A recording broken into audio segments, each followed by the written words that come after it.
Ok, nous allons parler de jeux de direction dans cette vidéo. Entretien très important, et oui.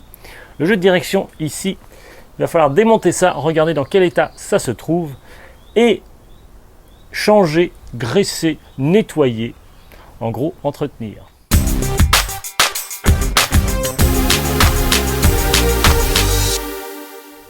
Il existe des jeux de direction intégrés, il existe des jeux de direction semi-intégrés, et il existe des jeux de direction externes, comme celui-ci par exemple. Et puis, comme nous l'avons vu dans une autre vidéo, il existe aussi des douilles de direction qui sont coniques, ce n'est pas le cas ici, mais tout jeu de direction nécessite absolument d'être entretenu régulièrement.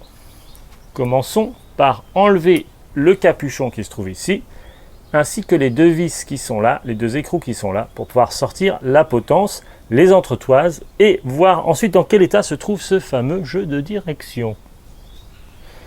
Première chose à faire pour éviter que tout se casse la figure, on peut enlever la roue éventuellement. Comme ici on est sur du V-brake, on va tirer cette petite chose comme ceci, voilà. On va sortir le V-brake, voilà, hop, on écarte les étriers. On desserre l'axe, la fixation rapide ici, voilà, hop, on dépose la roue, on la pose là, voilà. Je vais donc desserrer les vis qui tiennent la potence sur le pivot de fourche. Je pense que cet écrou-là était un peu trop serré. Donc je dévisse bien ici. Je dévisse bien ici également, dans le sens inverse des aiguilles d'une montre. Ensuite, je défais le capuchon en haut, mais je maintiens la fourche pour pas que tout dégringole. Voilà. J'enlève le capuchon. J'enlève le cintre, la potence. Je peux déjà vous dire qu'à l'intérieur, c'est pas joli, joli, joli. On enlève les entretoises, on voit bien qu'ici tout ça est un petit peu rouillé. On peut descendre la fourche. Voilà. On retire le haut du jeu de direction. Voilà. On nettoie très clairement tout ce qui se trouve ici. Voilà. Donc on sort la cartouche de jeu de direction, on regarde dans quel état elle se trouve. Effectivement, celle-là par exemple ne tourne plus, donc le roulement à billes est mort, il est grippé. Très simplement, ça ne tourne plus, ça ne fonctionne plus. Ça veut dire donc que lorsque vous tournez le guidon, ce n'est pas le roulement à billes qui tourne, mais c'est bien le pivot qui force sur la potence et tout ce qui va au-dessus. Il y a sûrement le roulement à billes qui était là, qui est là, qui fonctionne, mais celui-là est grippé, il est rouillé, il ne fonctionne plus. Donc il est indispensable de changer celui-là. Vous avez évidemment un biseau ici, alors que là c'est plat. Donc vous voyez bien qu'à l'intérieur du jeu de direction, c'est incliné de cette manière-là. Inutile de remonter dans ce sens-là, il faudra remonter donc dans le bon sens. Vous n'êtes pas obligé de racheter un jeu de direction complet, qui impliquerait qu'il faudrait sortir ces butées ici. Vous pouvez simplement racheter les cartouches ici de jeu de direction, les cartouches de roulement à billes. En général, sur les cartouches sont indiquées les dimensions et justement ces angles d'inclinaison. Par exemple ici 41, 302, 45 degrés GC. Voilà, donc ça vient ici parfaitement s'insérer. Donc on nettoie cette partie là, partie inférieure du jeu de direction, donc l'intérieur ici est encrassé, on peut donc nettoyer l'intérieur, voilà, sachant que la cartouche qui vient ici évidemment c'est celle-là. On va contrôler que celle-là fonctionne bien.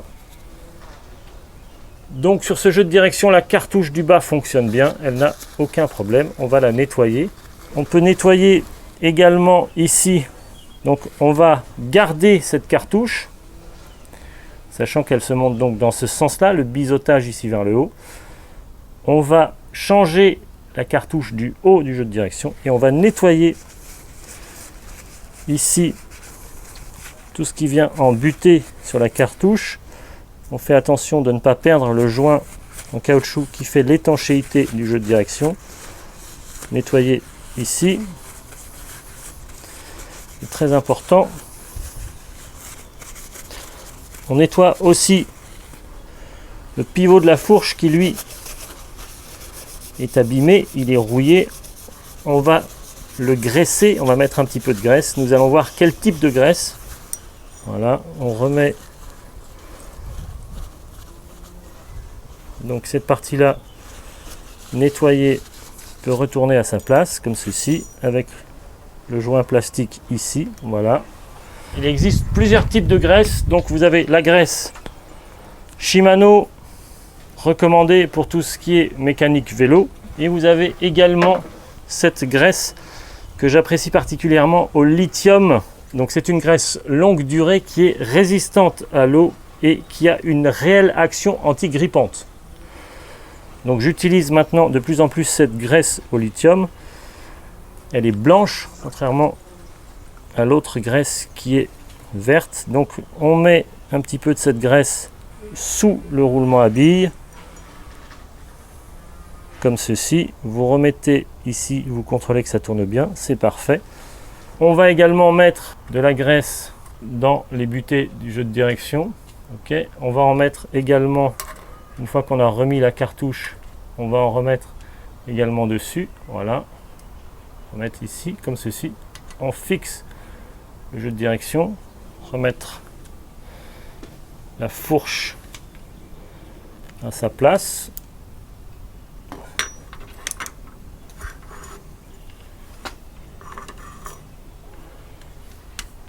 On tient la partie haute pour pas qu'elle s'en aille quand on avance la fourche. Voilà.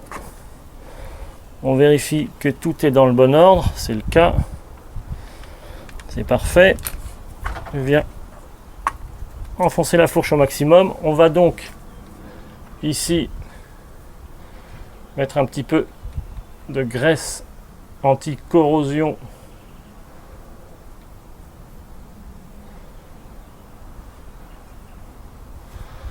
On remet ensuite les entretoises. On positionne à nouveau la potence, comme ceci. Et on vient fixer le bouchon de potence avec une clé Allen. C'est lui qui permet de faire le réglage de tension ici, sachant que ce qui va tenir la potence et donc la fourche, évidemment, sont les deux écrous qui se trouvent ici sur la potence.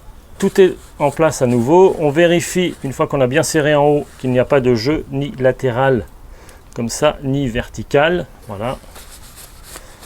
C'est impeccable. On va pouvoir resserrer maintenant, une fois qu'on aura remis la roue avant à sa place et que le vélo sera posé par terre. On pourra recadrer ici, repositionner le cintre par rapport à la roue avant de manière totalement perpendiculaire pour avoir une roue à la bonne place. Il existe donc plusieurs types de jeux de direction, comme je l'ai dit tout à l'heure. Vous pouvez acheter uniquement, comme je le fais moi, les cartouches de roulement à billes, qui sont des cartouches étanches. Effectivement, on a vu que celle-là était totalement grippée, elle ne tournait plus. Elle est à changer, j'ai donc changé la cartouche du haut. Il existe des jeux de direction qui sont externes comme celui-là. J'en ai un autre exemple ici, par exemple. Il existe aussi des jeux de direction qui sont semi-intégrés, comme celui-là.